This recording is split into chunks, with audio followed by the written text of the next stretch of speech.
কি ব্যাপার? কালু দাদা দেখছি জমিটা এখনো চাষ করে নেয়নি।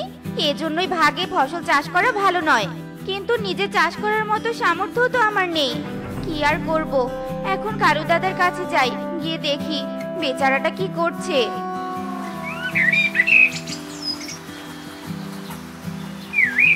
কালু দাদা, কালু দাদা, বাড়িতে আছো? কালু তো ঘুমিয়ে পড়েছি টুনি। তা তুই কি আখের কাণ্ড এনেছিস? হ্যাঁ দিদি, আমি তো আখের কাণ্ড এনেছি, কিন্তু কালু দাদা তো জমিটা চাষ করে নেয়নি। এখন জমি চাষ করতে করতে তো সব কাণ্ড শুকিয়ে যাবে। টুনি এসেছিস? আসলে আমার শরীরটা একটু খারাপ লাগছে, তাই একটু বিশ্রাম করছিলাম। এই নে জমি চাষের টাকা, তুই একটু জমি চাষ করে আখের কাণ্ডগুলো লাগিয়ে দে না। আচ্ছা ঠিক আছে দাদা। এরপর টুনি কবুতরের বাড়িতে চলে যায় আর কবুতরকে নিয়ে জমিতে চলে আসে।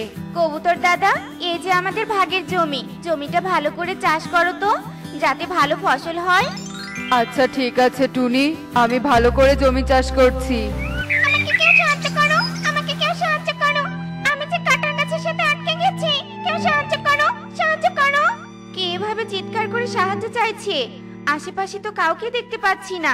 কবুতর দাদা, তুমি কি কারো চিৎকার শুনতে পাচ্ছো? না টুনি, আমি কারো চিৎকার শুনতে পাচ্ছি না। এই যে এখানে কাঁটার কাছে যে প্রজাপতি দেখতে পাচ্ছো, সেটাই আমি। ও আচ্ছা, প্রজাপতি, তুমি চিৎকার করছো? আচ্ছা দাঁড়াও, আমি তোমাকে সাহায্য করছি। তোমাকে অনেক ধন্যবাদ পাখি, তুমি আমাকে মুক্ত না করলে হয়তো কেউ আমাকে ধরে নিয়ে যেত। সেটা তো বুঝলাম, কিন্তু তুমি প্রজাপতি হয়ে কথা বলছো কি করে? আমি হলাম জাদুই প্রজাপতি, আমি কথা বলতে পারি। তুমি আমাকে সাহায্য করেছো, তাই আমি তোমাকে কিছু উপহার দিচ্ছি। তোমার জমিতে এক অন্যরকম আখ হবে, যে আখ বিক্রি করে তুমি অনেক ধনী হয়ে যাবে। কিন্তু প্রজাপতি, অন্যরকম আখ মানে সেটা আবার কেমন আখ হবে? সেটা সময় হলে বুঝতে পারবে। শুধু যত্ন করে আখ চাষ করো, তারপর সফল হবে। আমি এখন চলি পাখি।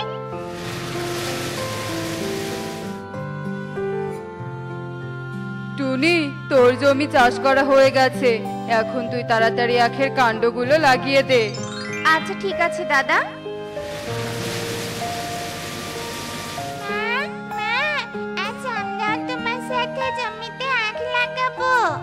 কাজ করতে পারলে আমারই ভালো হতো, কিন্তু তোরা অনেক ছোট, তাই এই কাজগুলো করতে পারবি না রে।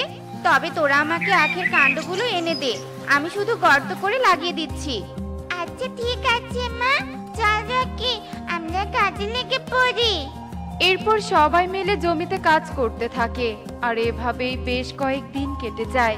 আর কয়েকদিন পর টুকি ও রকি আখের জমির পাশ দিয়ে উড়ে যেতেই জমিতে অন্যরকম আখ দেখে অবাক হয়ে যায়। দিদি, এই দিদি দেখ, আমাদের জমিতে অন্যরকম আখ হয়েছে। আমি এমন আখ কখনো দেখিনি। আমিও তো দেখিনি। একে এই আখগুলো দেখে সোনার মনে হচ্ছে, তার মানে কি আমাদের জমিতে সোনার আখ হয়েছে? চল বাড়িতে গিয়ে মাকে সবটা জানাতে হবে।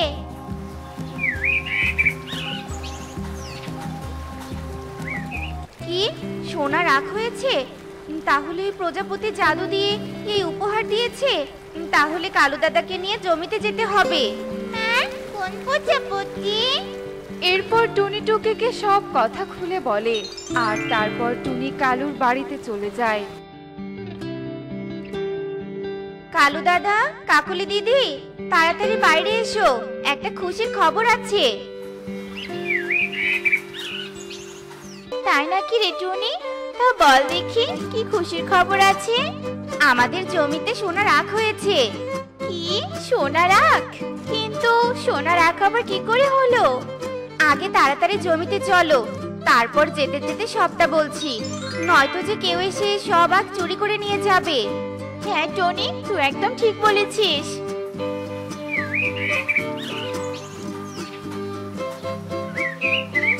ও মা, সত্যি তো সোনার আখ হয়েছে। প্রজাপতিটা তো খুব ভালো। টনি, তুই বোকার মতো ওই প্রজাপতিকে কেন ছেড়ে দিয়েছিস? আমি ধরতে পারলে কখনোই ছেড়ে দিতাম না, ওকে বন্দি করে রেখে শুধু ওর কাছ থেকে সোনা নিতাম। কাকুলি দিদি, বেশি লোভ করা ভালো নয়। প্রজাপতি নিজের ইচ্ছায় যা দিয়েছে এতে আমি অনেক খুশি। এবার চলো সবাই মিলে আগগুলো তুলে ভাগ করে নেই। কিন্তু টুনি, এই সোনার আখগুলো তো হাত দিয়ে তোলা যাবে না। তাই বলি কি, তুই আখের জমি পাহারা দে, আর আমরা বাড়ি থেকে দা নিয়ে আসছি। আচ্ছা ঠিক আছে দাদা, যাও তবে তাড়াতাড়ি এসো।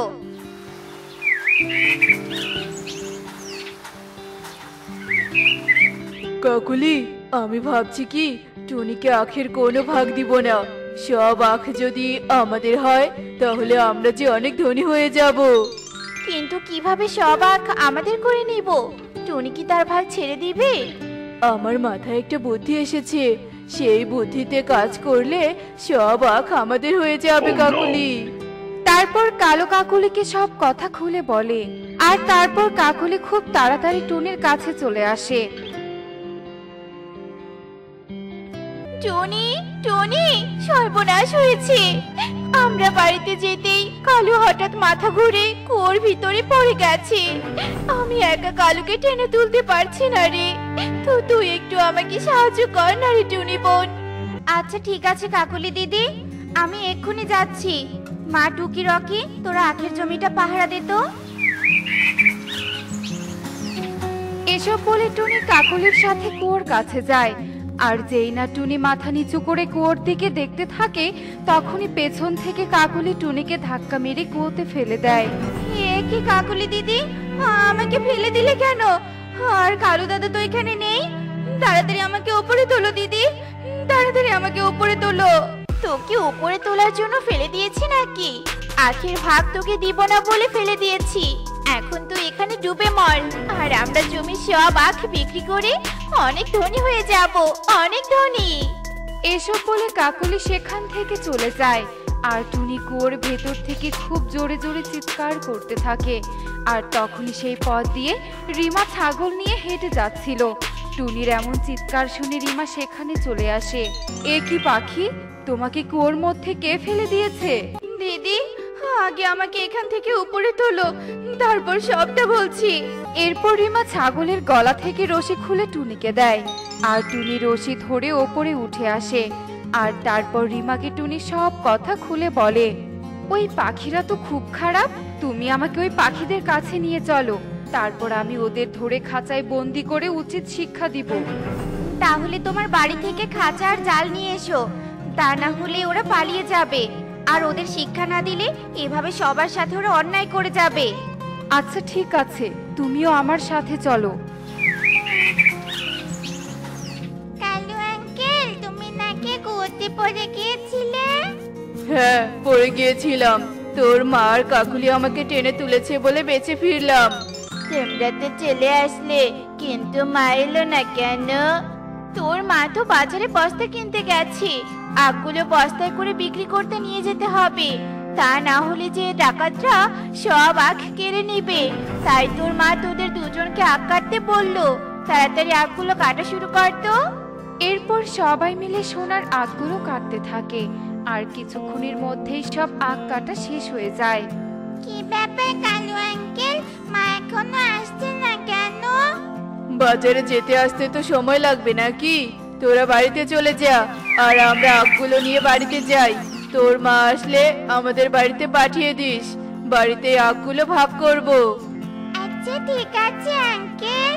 এরপর টুকি আর রকি সেখান থেকে চলে যায়। আর কালু ও কাকুলি আখগুলো নিয়ে বাড়ির দিকে যেতে থাকে। আর তারা কুয়োর পাশ দিয়ে উড়ে যেতেই একটি গাছের সাথে ধাক্কা খেয়ে কালু আর কাকুলি কুয়োর ভেতরে পড়ে যায়।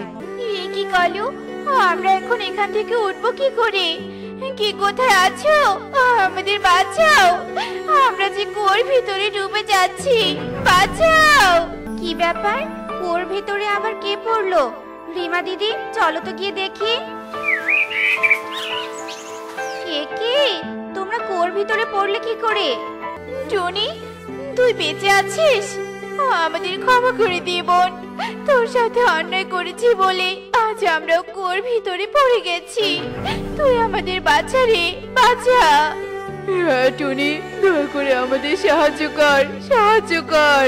তোদের মতো খারাপ পাখিদের শাস্তি এভাবেই পাওয়া দরকার। এখন কুয়োর ভেতরেই ডুবে মর।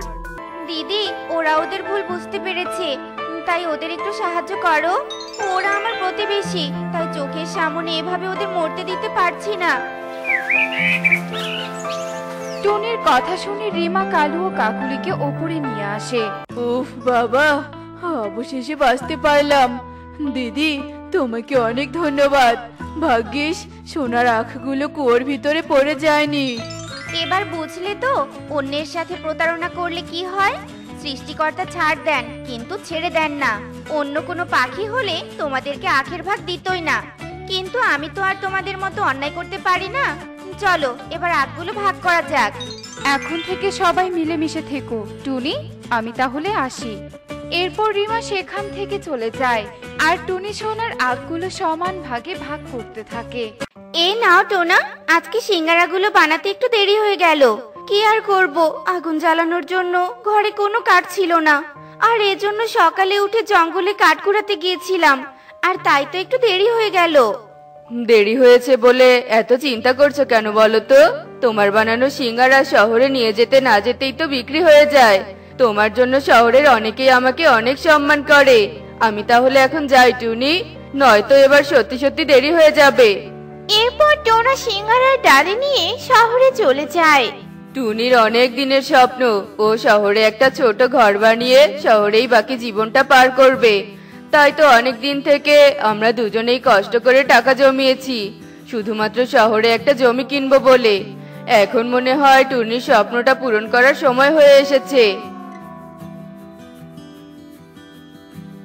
কি টুনো, তুই আজকেও টুনির হাতে সিঙ্গারা বেচতে এসেছিস? কালকে শুধুমাত্র দুটো সিঙ্গারা নিয়ে গেছি জন্য আমার বউ আমাকে অনেক বকেছে। সে আরো সিঙ্গারা খেতে চেয়েছে। তুই বরং একটা কাজ কর, সবগুলো সিঙ্গারা আমাকে দিয়ে দে। এতগুলো সিঙ্গারা বউয়ের জন্য নিয়ে যাবে নাকি কবুতর দাদা? হ্যাঁ রে টোনা, সবগুলো সিঙ্গারা নিয়ে গিয়ে ফ্রিজে রেখে দিব, আর আমার বউ যখন ইচ্ছে তখন সিঙ্গারা খাবে। আর এই নে 1000 টাকা। বলছিলাম কি কবুতর দাদা, এই জমিটা যে বিক্রি করবে তার দেখা আমি কোথায় পাবো? এটা তো ইগল দাদার জমি। ওই যে দূরে একটা পাকা বাড়ি দেখা যাচ্ছে, ওটা ইগল দাদার বাড়ি। আর ইগলকে জমি কেনার কথা খুলে বলে। ঠিক আছে, জমিটা কিনলে যদি তোর বউয়ের স্বপ্ন পূরণ হয় তাহলে তোর কাছেই আমি জমিটা বিক্রি করব। কাল বরং তুই টাকাটা নিয়ে এসে জমিটার দলিল নিয়ে যাস।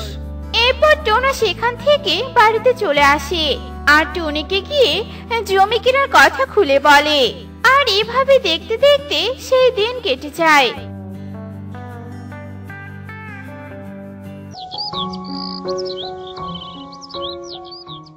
আর পরের দিন সকালে টোনা ও টুনি তাদের প্রয়োজনীয় জিনিসপত্র নিয়ে শহরে চলে আসে। আর টোনা ইগলকে টাকা দিয়ে জমির দলিল নিয়ে বাড়িতে আসে। আর এভাবে দেখতে দেখতে বেশ কিছুদিন কেটে যায়।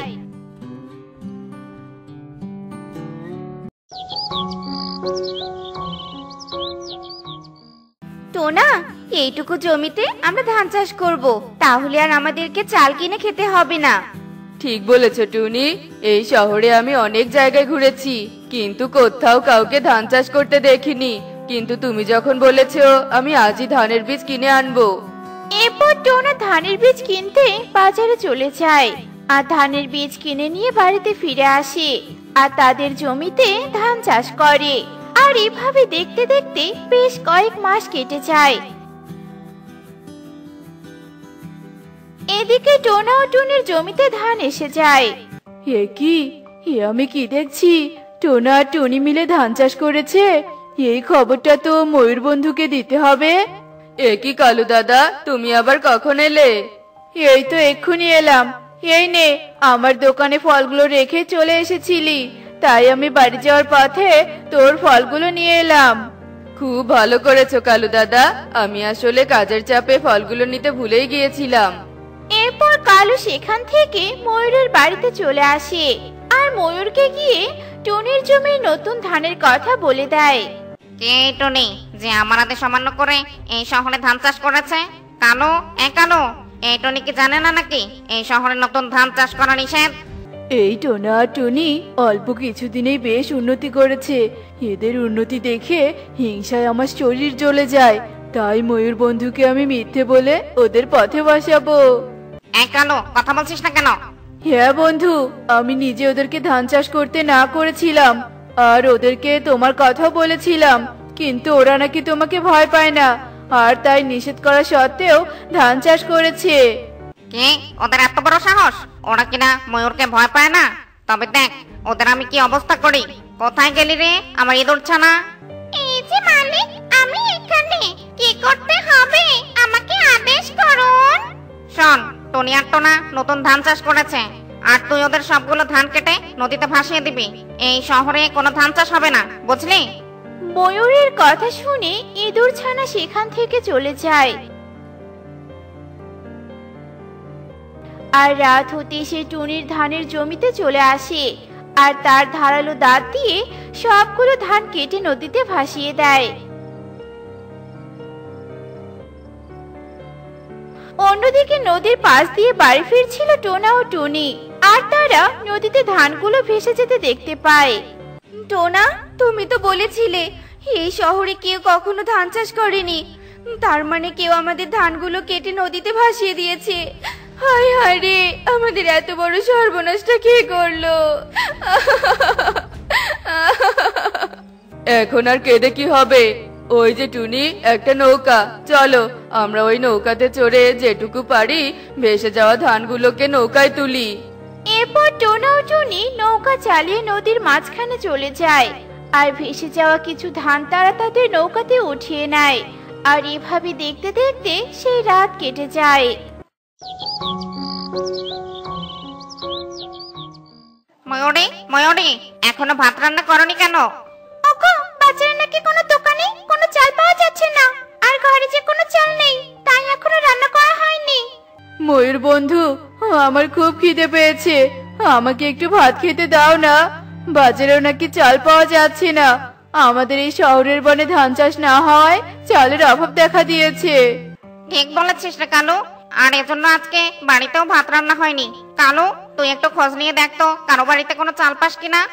এরপর কালু ময়ূরের বাড়ি থেকে চলে যায়, আর সবার বাড়ি বাড়ি গিয়ে চালের খোঁজ করতে থাকে, কিন্তু সে কারো বাড়িতে কোনো চাল খুঁজে পায় না। অবশেষে কালু টোনা ও টুনির বাড়িতে যায়। এ কি, এদের ধানগুলো তো নদীতে ভাসিয়ে দেওয়া হয়েছিল, কিন্তু এরা এই ধানগুলো কোথায় পেল? ধুর, আমার এত ভেবে কাজ নেই, নিজের খাবার জোগাড় করতে পারলে আমার আর কোনো চিন্তা থাকবে না। কি ব্যাপার কালু দাদা, তুমি ওখানে দাঁড়িয়ে আছো কেন? কিছু বলবে নাকি? ইয়ে মানে না মানে, শোন না রে টোনা, আমাদের শহরে কোথাও কোনো চাল পাওয়া যাচ্ছে না, তাই সকাল থেকে একটু ভাতও খেতে পারিনি। তুই আমাকে একটু ধান দিবি? তাহলে ধান ভেঙে আমি একটু ভাত রান্না করে খেতাম। এসব তুমি কি বলছো কালু দাদা? শহরে কোনো চাল পাওয়া যাচ্ছে না কেন? এই শহরে চাল পাওয়া যাবে কি করে? ময়ূর বন্ধু তো এই শহরে ধান চাষ করা নিষিদ্ধ করে দিয়েছে, এমনকি তোর জমির ধানগুলো নদীতে ভাসিয়ে দিয়েছে। তার মানে ময়ূর দাদা আমাদের ক্ষতি করেছে? কিন্তু কেন কালু দাদা? এ কি, আমি কি করলাম? খিদের জ্বালা তো সব সত্যি কথা বলে দিলাম, ময়ূর বন্ধু জানতে পারলে তো আমাকে আর আস্ত রাখবে না। শোন টোনা, আমি যে তোকে এগুলো বললাম, তুই আবার ময়ূর দাদাকে বলিস না। আমার জমির ধানগুলো যে ময়ূর দাদার পোষা ইঁদুর কেটেছে, তা আমি কাল রাতেই বুড়িমার কাছে জেনে গেছি। আর কালু দাদা, এতে যে তোমার হাত আছে এটাও জেনেছি। আর তাই তো আমি কাল রাতেই বুদ্ধি করে সব দোকানদারকে ফোন করে বলে দিয়েছিলাম যেন তোমাদের কারোর কাছে চাল বিক্রি না করে। এবার শুধু দেখো ময়ূর দাদাকে কিভাবে শিক্ষা দেই। আচ্ছা ঠিক আছে কালু দাদা, এই কথা ময়ূর দাদাকে বলবো না। আর শোনো, আমরা তোমাকে ধান দিতে পারবো না, 1 প্লেট পান্তা ভাত দিতে পারবো। টুনি, এই টুনি, কালু দাদাকে 1 প্লেট পান্তা ভাত দাও তো। টুনি কালুকে 1 প্লেট পান্তা ভাত এনে দেয়, আর পান্তা ভাত খেয়ে কালু সেখান থেকে চলে যায়। অন্যদিকে খাবার খেতে না পেরে ময়ূর তার স্ত্রী টুনির বাড়িতে চলে আসে। টনি, টনি, শহরে সবার বাড়িতে গেছি, কিন্তু কেউ আমাকে কোনো খাবার খেতে দিতে পারেনি। এখন শুধু তোর বাড়িটাই বাকি আছে, তুই আমাকে ফিরিয়ে দিস না টনি, নয়তো যে আমরা না খেতে পেরে মরেই যাব। তোমরা খেতে না পেয়ে মরে গেলে আমরা কি করব বলো তো ময়ূর দাদা? তোমার জন্যই আজ তোমাদেরকে এই অবস্থার সম্মুখীন হতে হয়েছে, কেননা তুমি আমাদের ধান চাষ করতে দিচ্ছ না। এমনকি কাল রাতে তুমি আমার জমির ধানগুলো নষ্ট করে দিয়েছো। শহরে যদি ধান উৎপাদন বন্ধ হয়ে যায় তাহলে খাদ্যের সংকট তো পড়বেই। সেটা তো স্বাভাবিক, তাই নয় কি? আরে টুনি, আমি বুঝতে পেরেছি। ধান উৎপাদন বন্ধ হয়ে গেলে আমরা সবাই খেতে না পেয়ে মরে যাব। আমি আসলে অনেক বড় ভুল করে ফেলেছি টুনি, তুই আমাকে ক্ষমা করে দে। এরপর কবুতর ও মিনুবুড়িরা সবাই সেখানে চলে আসে আর বলে, শুধু ক্ষমা চাইলে তো হবে না, আমাদের শহরে আমরা আমাদের জমিতে ধান চাষ করব আর আগের মতো জীবনযাপন করব। আর এর জন্য আপনাকে ধানের বীজ কিনে দিতে হবে, কারণ আপনি এতদিন আমাদের অনেক ধান নষ্ট করেছেন। সবই তো বুঝলাম, কিন্তু এখন আমরা কি খাবো? বাজারে তো কোনো চাল পাওয়া যাচ্ছে না। তোমরা যখন নিজের ভুল বুঝতেই পেরেছো, তাহলে আসল কথাটা শোনো। আসলে আমি বুদ্ধি করে সব দোকানদারকে বলে রেখেছিলাম যাতে তোমাদের কাছে তারা চাল বিক্রি না করে। আর এটা করেছিলাম শুধুমাত্র তোমাদেরকে বোঝানোর জন্য যে আমরা গরিবরা যদি ধান চাষ না করি তাহলে ধনী গরিব উভয়ে যে না খেতে পেরে মরে যাবে। যাও ময়ূর দাদা, এখন তোমরা চাল কিনে নিয়ে যাও। এরপর ময়ূর ও ময়ূরী বাড়িতে চলে আসে আর এরপর থেকে ওই শহরের বেশিরভাগ পাখি ধান উৎপাদন করে আর বেশ সুখে শান্তিতে জীবন যাপন করে।